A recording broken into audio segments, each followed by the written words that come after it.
গত শুক্রবারে আমাদের বাসায় কিছু মেহমান আসছিল, আর সেজন্য আমাদের বাসায় ব্রয়লার মুরগি আনা হয়েছিল, কারণ বাচ্চারা ব্রয়লার মুরগি খেতে নাকি খুবই পছন্দ করে।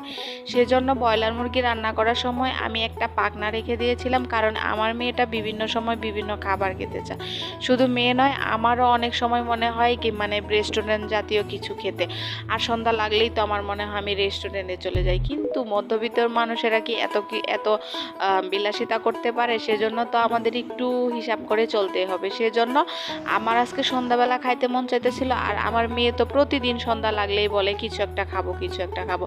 যাই হোক, আমি চিকেন চাপ বানানোর জন্য সেই পাখনাটা বের করে সুন্দর করে 10 মিনিটের জন্য ম্যারিনেট করে রাখছিলাম। তারপরে একটু ময়দা দিয়ে আর একটু মাখা করে নিলাম। এবার একটু তেল দিয়ে তার উপরে আর একটু ময়দা দিয়ে একটু ভাজা ভাজা করে আঁচ কমিয়ে দিয়ে তারপরে আমার চিকেন চাপটা ভাজতে হবে, কারণ এটা মুচমুচে হবে। একটু ময়দা দিলে আরও মুচমুচে হয়। এই তো আমার চিকেন চাপটা হয়ে গেছে। তো এখন আমার পরিবেশন করার পালা। দেখতে পাচ্ছেন কতটা সুন্দর হয়েছে আমার চিকেন চাপটা। তো এখন খাওয়ার পালা। সবাই ভালো থাকবা, সুস্থ থাকবা। Thank you.